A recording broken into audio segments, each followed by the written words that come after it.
Matamgi Manipuri Wari channel asibu tabiriba khwai pumnamakpu taram nokjari ngasi amuk logbirasi Tamphaleima kunsuba tangka nongan badani Tampha ayuk nganta haugattuna iru maithazaraga phi asengba setuna Brinda Devi da dup thalaga chingkhai amadi Harrison makoi anibu mai pakhanbiyu haiduna makut ani lonaraduna lai khurumnami sila tumba hogalaglaga Mangolom da tholakpada Tamphana lai khuramlaga lerambadu ubada ingangai silagi wakhalda karino mana ngasi tawrisibo masi hairaga makhutuna laibakta thenglaga maraibak katlaga changki Tampha lai khurumba loiraga kitchen da chalonba muk changki Roman phina na setlaga tholaklaga Tampha bu kaurai Tampha kari hagi tamo ai chaloliye o ado ai gi chaha puranu Tamo kai chatino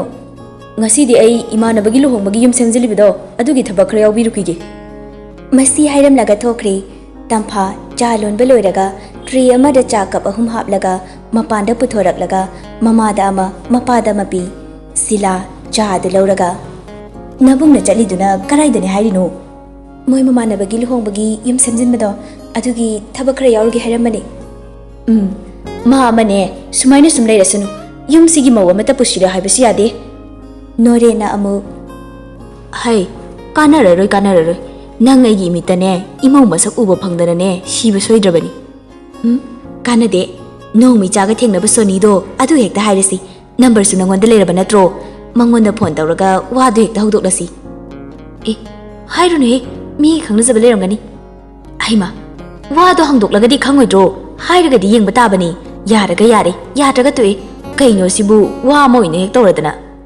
tawnu koima mi masana pamba khalaga pusinjak chani noina magidi aning batani mana tawdushi tungi shukan khandaba sibu nangbu kari nupido nacha nupa na pamdaba thabak tawganu hayeng tungdane ichop chomnani ko kari tawbagi chop toino masada hanglaga nupi tuda haidoribani ho tawro nangna thokpa tawro ko aidi holakanu he masigi nupa sibu Mamau masakam to uningdabra khangdi haibani ekhoi dine issue ga do uningbana mi mamang daga issue ga pamlaga ne lenaraga chapado pami silagi wahai duda Tamphana amu yari ba ne ani gi wari do taningdamna loiri oiba masi hairaga imung da changki somdana chingkhai ga Harrison ga makhoi ani wari sanarami chingkhai bai mi ayambana di paisa na loina menba yaukri ekhoi di sida paisa yaudana laibak engbani bai Aidi paisa piraga thabak sungtaw tawloi mi mayam ama paisa piraga thabak to mai paknaba haidana tawbada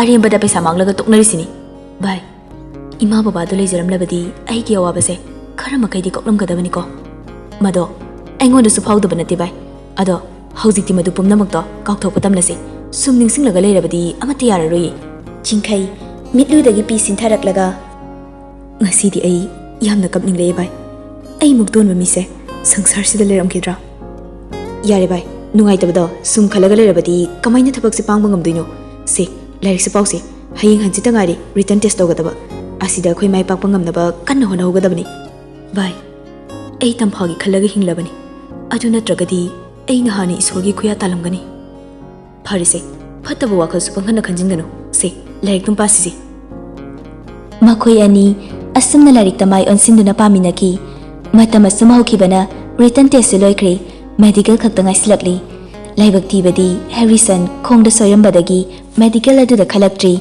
thabaki result ngai gadaba tangai silakli makhoi anisu yumda laktuna leiri chingkhai bai nang medical da lehobase nungaiti aidi karisu khandida result lauk thorakpaduda nang de yawbirakladi fani khangdre da bai line tamam lakcharni nongalaga Tamphaga chingkhaiga achikpa lamhang amada phaminaraga wari sanarami Tamphana Harrison dunungai tine aisuni khangdida mana gi dabakta yamna wabi ai sumagi ne haibada karisto bungamdi karigumba thabaksina mai paklabadine ai bai karigumba kharadi tawbigene khali adugi di ai sumateng pangnida chingkhai khara chatlaga famthagi lao sida famu Tampha su tapna changlaklaga famtharai chingkhaina Tampha nangse aiga khangnarubadagi nang yamna wareko amarom didi aise yamna phattaba mi oibasani Tamobu kanana phate hairage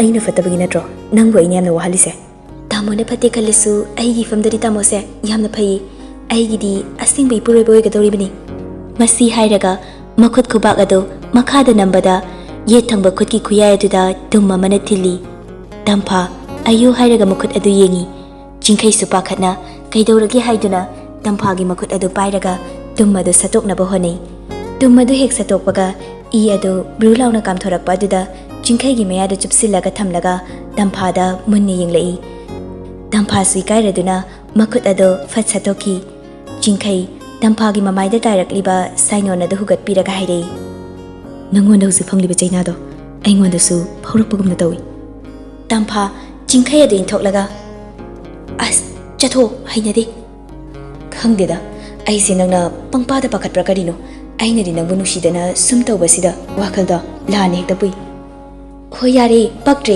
law halise kainu chaninglabo waring hekta sana khise kainu horen phone sanarase lao jingkhai yam nungsina tampha haina kauraga munne yenglei tampha su jingkhai yam nungsina tampha haina kauraga munne yengi tampha su aima kari meeting no dubo nungsi meeting ni Tamogi do nungsi meeting mandeko adudi kari meeting maliba tampha nokmi tawraga ho Hitler gi meeting mali as aise Hitler ga sangdamnaraba aduga kari gi aise phayena hariba tampha jingkhai na hariba do gyan taramde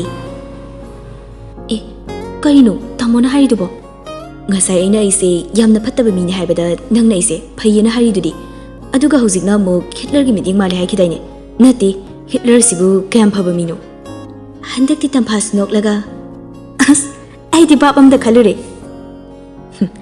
ai se Hitler mali harabanina ai di hojik Hitler gi saklon loroge ko masi hairaga tampha gi manakta asum naksilai tampha asum jatui as talehe aine khong sangna tingtolaga o khong gi kapcharak chani ko kapninga kapu kaino thembige gamta haidi kaidobai themdino aina kapu hairubro tampha hairaga fuk hogalaga khara chathoklaga lepi jingkhai tampha gi manakta changlaklaga haidei phagi tobani kappa themnaba ai lerisidi phare lao thengkrani cholase horen gari mu yaraktadi ai de anira hana chembaga ngamlaroi lao tampha jingkhai da nang hairaga khutumna tapna sui asumna makhoi ani se satminakri nongma jingkhai ge Harrison ga makhoi ani na Nungthil gi film yengba chatlami hall manung dani film hodringai gi hall manung ali sumai ngali Sony ga lei maga sufam duna numit lei tupaga wari sana duna lei jingkhai ge Harrison ga makhoi ani su film hojilakpagi mai muthat ki batan jadu da changlaklaga lei ma hoina famli ba du gi hek mamang da famji lei film ado sum yenglaga nokning batan ja yarakpada leima khanglaw lawraga kanne noklei jingkhai amadi Harrison khangpre khangi jingkhai su tapna Karino, masigi nupi sibu ngawal bazalo. Laima, huishen ga fifi launa kong lai. Harrison, laima hoi ta na bahari. Bai, swai da pambase yam nungai ridorida. Harrison na hairi bada tara duna laima su kong lai. Ko nungai tragadi kaya chatolaga pamlu chalo. Film ga se yan men ta na fazana higiyang pang ridori. Film sida nokning mamatang yorot ladi nok pataba. Kappa matang yorot lagana kappa taba ni. Film yang bahai ta banoidi karigi film yang balak lino Harrison sounding banadi lori adubu hol manung oibaga nupi soibaga karimata tawbadi ngamdi jingkhai na bai yare toba moiga managana kanade se film sidumne gyantana yengo leima jingkhai gi masak udramaksu vocal da tabada ngawrami kanano haibasu khanginglami Sony na tapna nangmasu film lengi se phazani yengo Mina hairakli se namai di kaidro jingkhai Harrison da wangang laga lei Sony na wangang lakpaduda asum na hairei lei masu hai ngai khoi pangang silakino sida ngangli se kanano yengi tawbani amamba sida vocal de mi yamna phaba hikibai mawongi ne adu natida vocal se naptro as phone gi light si thalaga yengi harasi kaini film sisu interval thada ko yamna watli ni tawsi Nang si Dibi ma mathong ami cha ek cha di. Nang na khambonte nang tumi leyo. Ngayak leiraga film ado interval tharaktuna mai thalai mai hek thalakpaga chingkhei makhada phone takre haiduna khunbagi makok adu non thaki leima kanano haini yengnaba honei sonina hema lao dukan chaluse masi hairaga makoi ani dukan da thokminaki Harrison phangjubo sida lakibani karon da chensin kramna khangre nangi phone do makhada light amta thalo yingi Harrison ki phone dagi light thalaga phone adu khungkatli chingkhei bye mapanam ta thoklusi lao makoi ani ni hek thoki baga Sony ga leimaga sanglai leimagi wakalda karino sida nga sai nupani phamodai ne karai de chitkrajano aina nga sai nganglubadagi mafam atobada phamkrajalo leima masti khalaga koyeng yengi ngihak amuk leiraga film da hawagi mai muthalai madugi tanja aduda chingkhai hoiso muk jalaktuna fami leima film adu hek yengpham khangda mamangda famdi bami aduda amuk yengduna lei film adu pungloi loiraba matung chingkhai hana fuk hawgalaga Harrison na tungde inaraga thoki leima chingkhai gi masak adu full hobo natabanina na chepta kitang uhobaduda kanano khangningduna mi 10 mukki matungde inaraga asum chatli leimana prap chatkibaduda Sony sitanarei mapan hek yobaga chingkhai hoi karomda chatkrabana uhodri leima su sauna as leiramdri karomda hulaga changrabajano sibo Sony su leima thiraktuna taping thoklai leimagi manakta leplaga khupakna set launa tharaga hairei he kaino nang mungarbo tanabaga phangdi aduk thuna chalidubu nangbu langa lakpro ho mi thiri ni bema mi thiri ba is kana mi thiri benangde phanglabo phangdre ekhoi mangda phamba nupado adu thibani lotkre ai uni pakhalabra khangdi e kadobagi thiri benangde mi nupado nupi lei su khangdi leite su khangdi nupado nang phuge hairiro natragana faraga lei hairiro hoi faraga lei toba nangi nawong na tawdugane tawda tarokte hek mali bema law chalasi ngai khoi haifete ingkigi karai dagi mi mem raksda phangdino phangaroi law bebet mathi leklaga tokbai phibam do tawranu nang sidiba law chalasi masi hairaga mamai adu koi leiduna koyeng yenglaga chatli leima gari lai haiba bo khangdi Sony na leimagi makhut adu pairaga phaching selaga hairei hey gari lai ni nangbo si batari leima su pakatna mamit mana chap yungi oima as ai sirumui drusibo namai do yam the enang gari sinaga thomdana nang torbani hawdrido nangi cheng maru ama toris le hawagini Satchala silaw ay mihugam tiyawdri leimana asumna Sony gi makut adu kolaga chatki somdasu chingkhai gi Harrison ga wari sanaraga chatlami Harrison ngasai gi nupido nupa orim tawbani adu natradiba khupak chadoni man mi aduga mustridubu karigino sakna sakakliba makokto khara lekhalamgani adunani madui nupido hayeng mayum panbadane chanarui adugumba nupiduni luhongba kuijingaida divorce tawri mau ama mangkre nupa atopam da mayum pankre adu tawre ada tawre na hainari meyamsi aidi ngasai nui ani gi marai da tabada nokning mana bai ai suni sauning badi la dana nokning mama bu yarak labni ado madugi nupido khupak ting tang thaning bani phanglaroi nong ma muksu Harrison ga chingkhai ga thabak ama chatlubadagi halaklaga bazar manungi hotel amada cha thaklugi se haiduna changlaga cha thaklami Sony ga leimaga su cha thak se haiduna hotel kramong taba yeng laga lai film yeng banamitu di mambanina masaksu amata khangdi Sony na di khanglasu leima na di khangdi leima lao sigi hotel sinakranali chingkhai hoigi tunglomdagi laklaga mamanglomda changlaklaga phammi chingkhai ga Harrison ga makhoi ani hanna fog yengludi Sony chingkhai ubada ngakna leimado ansilaga nakong mayada tapna hairei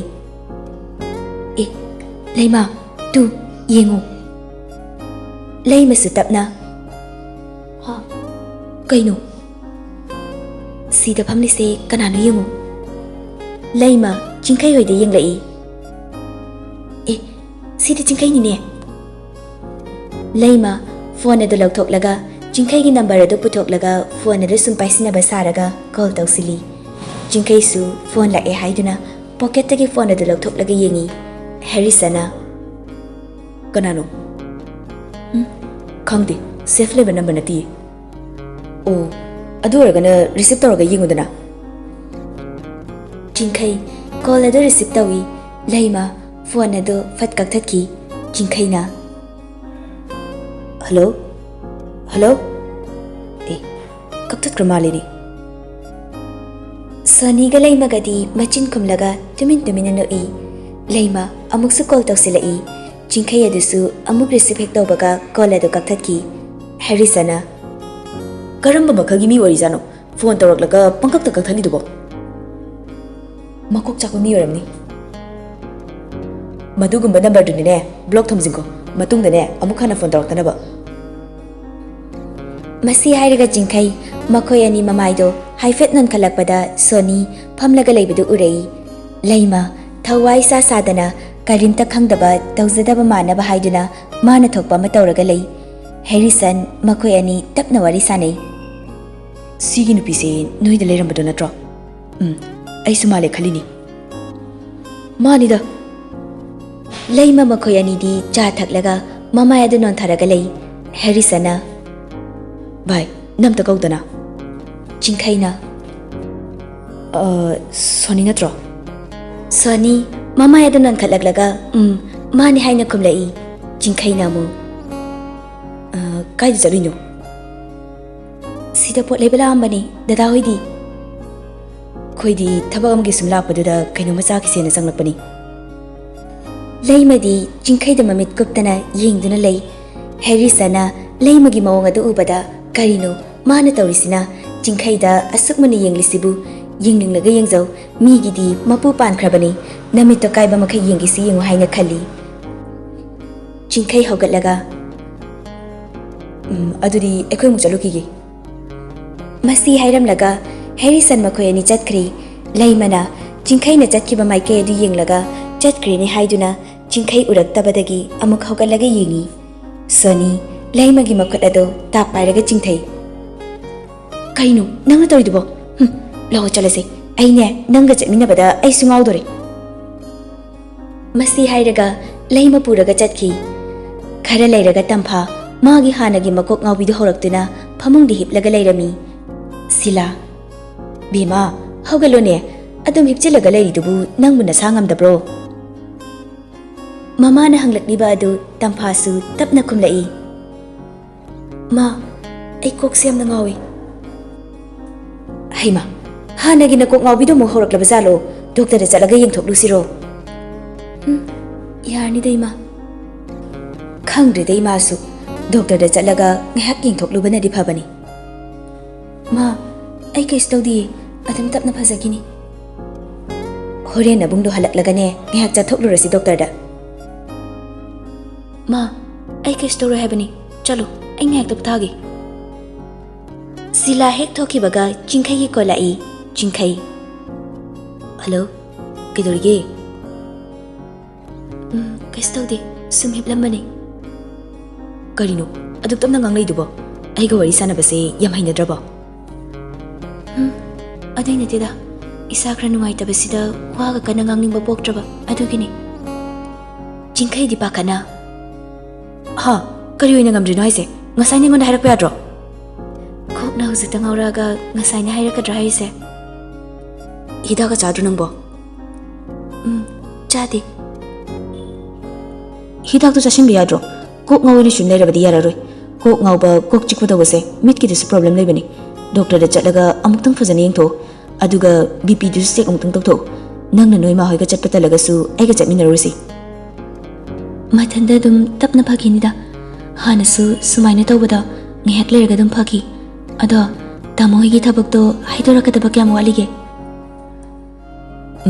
Kuiraroi haidoraklani. Oh, thabakto mai paklagdi farkhanida.